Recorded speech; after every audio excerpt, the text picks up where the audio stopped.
Öncelikle çalışmalarınızın ana temasını bir yaşam döngüsü oluşturuyor. Topraktan geldik, toprağa gideceğiz. Türkçe'de söylenen bir laftır. Toprak neden sizin için önemli?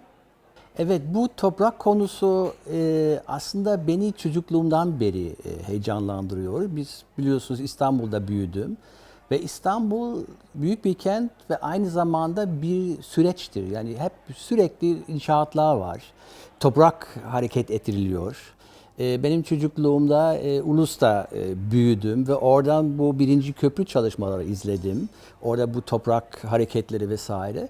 Çok heyecanlandırdı beni ve sonra ressam olunca bu konu ilk olarak ele aldım, fırçaya aldım diyebiliriz.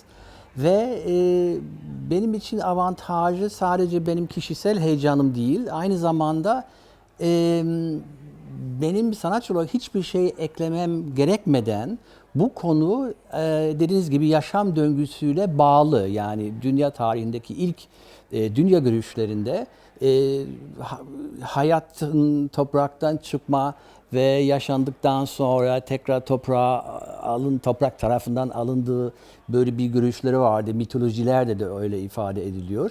Ve bu zaten mevcut bir bağlantı. Benim kurmam gerekmediği bir bağlantı. O yüzden bu toprak konusu, toprak şekilleri, insanın topraklara müdahalesinin izleri benim ilk çalışmalarımın en önemli konusu oldu.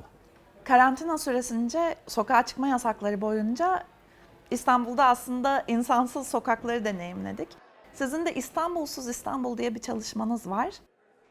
Yani o zaman şey düşündüm, yani İstanbul bir gün başlamış. Yani medeniyetten önce doğa vardı. Doğadan önce sadece toprak vardı ve biz dünyanın bütün zamanını bir uzun pozlaması alırsak o zaman en başta hiçbir şey yok, en sonda hiçbir şey olmayacak.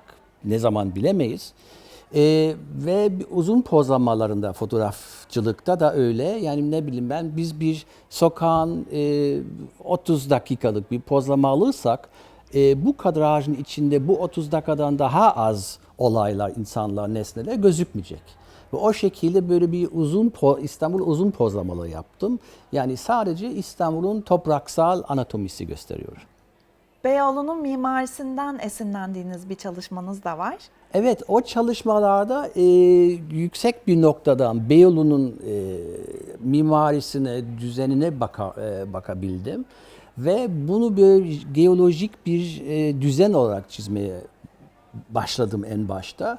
Sonra buldum ki aslında bu mimari durum ve İstanbul Beyoğlu'nun tarihi benim ilgimi çekti, beni heyecanlandırdı. Ve binaları biz aslında yukarıdan bakarsak binaları tek tek görmüyoruz, böyle bir kabuk gibi. Önce öyle çizmeye niyetlemiştim. Sonra buldum ki aslında özellikle Beyoğlu'nun bir geçmişi var. Birincisi, biz evleri, binaları tek tek göremiyoruz. O yüzden ben onları daha fazla küp gibi, hacim gibi çizmeye başladım. Sonra dedim yani Beyoğlu'nun tarihi çok rengarenkti. Bu azınlıklar, yabancılar, çok bir geçmiş var ama bitti bir şekilde ve binaların çoğu boş duruyor. İçinde yani en azından insan yaşamıyor artık. Bazı binalar depo, bazı binalar boş, harabe. O zaman ben onları boş küp olarak, yani hacim olarak değil, bir boşluk olarak çizmeye devam ettim. Ve o şekilde bu Beyoğlu mimarisinden yol alarak yavaş yavaş daha soyut bir şekilde devam ettim. İstanbul'u memleketiniz olarak görüyorsunuz. Bir yerin memleketiniz olması ne demek? İstanbul'u memleket olarak görüyorum. Bunun sebebi burada büyümüş olmam. Ben 8 yaşındayken biz hepimiz, ailemiz İstanbul'a yerleştik Almanya'dan. Babam burada Alman Lisesi'nde öğretmenlik yaptı. Dolayısıyla biz hemen hemen 8 yıl burada yaşadık. Yani 8 yaşındayken buraya geldim. 16 yaşındayken biz döndük Almanya'ya. Bu o zaman benim hayatımın yarısıydı. Artı ergenlik de burada geçirdi. Bu tabii ki de büyük bir etki yaptı. Ve o zamandan beri aslında İstanbul'u memleketimi hissediyorum. Ve biz buradan, ben 16 yaşındayken biz Almanya'ya döndüğümüzde gerçekten biz gurbete gideceğiz şimdi hissettim. Bütün bu ondan sonra hem önce doğum şehrimde geçirdiğim zaman sonra 20 yıldan fazla Berlin'de yaşadım, çalıştım. Bütün o zaman hep bir şekilde en azından bilinç altında ya da açık olarak İstanbulsuz bir hayat olarak algıladım. Ve dolayısıyla ben 10 sene önce tekrar döndüm İstanbul'a.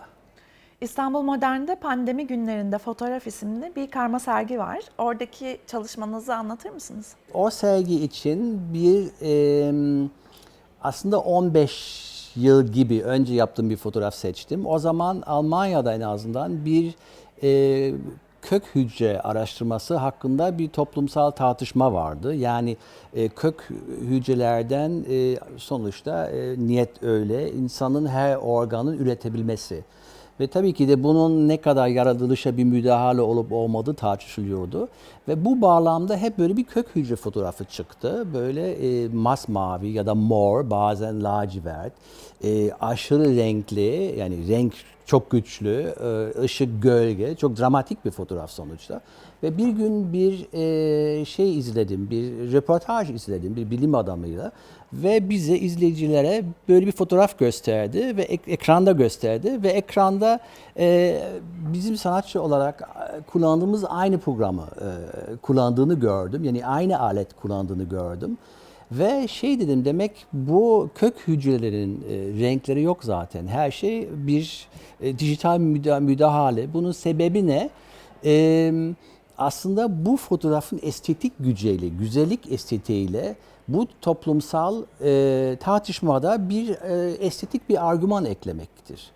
Ve beni ilgilen bu karşıtlıklıydı. Aslında bilim adamları, veri üzerinden çalışanlar güzellik estetiğine inanıyorlar, en azından kullanıyorlar.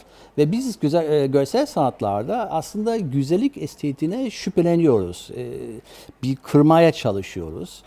Ve dedim ki aslında bu estetikte herhangi bir şey, bilimsel bir buluş, bir fotoğraf olarak gösterebilirim ve herhangi gündelik nesnelerle böyle bu estetikte dramatik ışık, aşırı renkler bir fotoğraf serisine başladım. Ve bu konu bu korona zamanında hepimiz hatırlıyoruz ya da gözümüzün önüne getirebiliriz bu korona fotoğrafını. Aşırı aynı estetik, aşırı renkli, aşırı bir ışık gölge durumu var. Bu zamanlarda yeni bir gün, yeni bir şekilde bir aktüelite kazandığını gördüm ve o yüzden bu eseri o eski seriden seçtim ve aynı zamanda bu seriye devam ettim ben şimdi. Çok teşekkür ederim. Ben de teşekkür ederim.